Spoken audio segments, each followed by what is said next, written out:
Sveiki, noriu Jums pristatyti naująją Minkota Terova Quest. Gal pačioj pradžioj pradėsim nuo lower unito, tai yra pačio variklio. Taip, tai yra visiškai naujas Minkotos kūrinys, tai yra bešepetėlinis variklis, kuris gali dirbti tiek 24, tiek 36 voltų režime. Tai priklausys, kokią jūs sugalvosite bateriją pajungti, nes Minkota automatiškai pasiskaičiuos voltažą ir pagal tai, kaip sakant, parinks reikiamą galę jūsų reikalingam laivui ir panašiai. Kas naujo šioje Terovoje? Taip, ji visiškai kitokia, pradedant pagrindiniu reimu, kuris patapo ženkliai storesnis, dvigubai storesnis aliumas yra naudotas. Begalė aliumo, jeigu senesniuose modeliuose apatiniai variklių korpusai buvo iš plieno, tai šią dieną viskas eina iš aliumo. Styringo varikliukas, tas vairavimo, kaip sakyt, varikliukas taipogi yra įmontuotas aliuminėme korpuse. Pats šaftas yra pagamintas naudojant didelį kiekį anglies. Jis yra ženkliai tvirtesnis ir storesnis nei ankstesnių modelių. Tai pats kolaras, kuris fiksavimo mechanizmas, jeigu pamenate, senesnių reikėdavo kažką sukti, čia paprasčiausiai užlenkti ir viskas, jūsų gilis jau yra užfiksuotas. Lįskime giliau. Pati konstrukcija iš esmės padaryta daug stipresnė, nes variklis yra sunkesnis. Tai vėlgi ašis pozicionuota variklio viduryje, ko pasekoja pačiam reimui tenka gerokai mažesnė varža, dėvisi mažiau aliumas, automatiškai daugiau metų bus be menkiausių rūpesčių ant vandens. Tiek vidinis modulis, tiek pačio variklio, tiek viršutinis modulis yra aprūpinti naujausios generacijos kontrolės moduliais. Ko pasekoj, jie dirba su naujesne programinė įranga. Nėra prie jos komplektuojamo kompaso, nes jo nereikia. Jis tiesiog yra nuo šiol integruotas čia viršuje. Tad nereikės rūpintis, kur jį padėti laive ir panašiai. Užteks patį variklį pritvirtinti. Ir kalibracija beje gerokai patogesnė, už tai, kad ratų plaukioti jau nereikės. Ką mes dar randame dėžėje? Tai nuo šiol tinklo kabelis jungiasi ne kažkur apačioj, o prie pat viršutinio unito. Jis beje yra komplektacijoje. Rasite naujos kartos propelerį, tai yra jėgos propeleris. Jis pats, kaip sakyt, pati medžiaga skamba netgi panašiai kaip keramika. Patikėkit, jis aštrus, pjauna viską.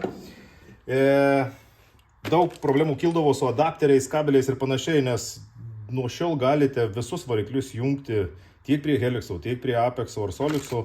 Visi reikalingi. Čia yra Sonaro, kuris yra integruotas adapteris Helixui. Taipogi tinklo kabelio adapteris irgi yra viduje. Tvirtinimo varžtai, vibraciją nuimančios poveržlės, guminės, viskas yra komplektacijoje. Taipogi nereikės rūpintis pirktis tą pedalą ar ne, jis yra jau komplektacijoje. Tad jūs pasirinksite, kokiu būdu norite patogiau kontroliuoti šį žvėrį. Su naujesne programinė įranga ir naujais kontroliniais moduliais, taipogi dėžėje rasite naująjį nuotolinio valdymo pultelį. Galima tarti sudie pakrovimo laidams, nes tai bus jau neįkraunami viduje akumuliatoriai, o išimamos ir pakeičiamos dvi paprastos baterijos, kurių tarnavimas bus apie 4-5 mėnesius, tad tikrai nereikės sukti galvos, kur rasti USB pakrovimo rozetę, kad nelikti be kontrolės. Kad nuo šio reikalo dar pabėgti, Minkota sukūrė naują programėlę OneBoat Network Appsą jūsų telefonui. Jeigu prieš tai visas kalibracijos ar kitas funkcijas galėdavome daryti tik tai pultelio pagalba, nuo šiol jau nebe. Pati programėlė jums leis daryti viską, tiek kalibraciją, tiek valdyti visas absoliučiai funkcijas, parsikrauti programinės įrangos atnaujinimus ir panašiai, tiesiog jūsų telefone. Tad jeigu užmiršite pultelį, jokių problemų, jūs pilnai savo Terova Questą valdysite ant vandens. Taip, Terova Questas gali būti ir saltwaterinis, tai sūriam vandeniui taikytas, jis bus baltas, tik atminkit, šaftas, tai yra pats, kaip sakyti, lasda, bus visą laiką juoda. Dėl ko? Dėl to, kad Minn Kota nusprendė dėti kuo ilgesnis šaftas, tuo daugiau procentaliai anglies į šį elementą, ko pasekoji galingas variklis turi būti galingai ir laikomas. Tvirtinimui, vėlgi, sunkesnis variklis reikalauja tvirtesnio tvirtinimo. Jeigu senesni modeliai buvo galima pritvirtinti ir 4 varžtais, naujieji bent 6 rekomenduojama. Tai, Minn Kota pristatė naujas greito nuėmimo plokštes, tiek baltą, tiek juodą, kurios turi gerokai daugiau skylių, ko pasekoji lengviau galima pritvirtinti greito nuėmimo centrinę plokštę prie laivo. Arba, tai yra naujiena, tai yra metalinė, būtent pastiprinamoji plokštė, kuri tvirtinasi ant laivo priekio, o po to jūs nusprendžiate, ar jūs greito nuėmimo plokštę užtvirtintumėte, ar tiesiog visą variklį priveržtumėte prie jos. Visi varžtai, visi klijai, viskas yra dėžėje, komplektacijų. Jums tiesiog reikės tik tai sukimo įrankių ir jėgos rankose, nes jie yra gerokai stipresni nei buvo lig šiol. Visos funkcijos naujos, tai pagrindas yra gal dreifo režimas, tai yra driftavimas. Apie jį, aš manau, pateiksim jums pilną informaciją artimiausių metų video.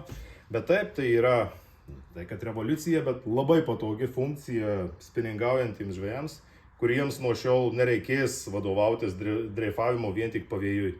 Jūs pasirinksite kryptį ir norimo dreifo greitį, o Minn Kota pasirūpins, kaip jūsų laivą pristabdyti ir pagreitinti, kad būtent tokiu greičiu jūs sklęstumėtės, kaip sakant, tai kryptimi, kurią nustatėt ir beje matysit savo Humminbird echoloto ekrane.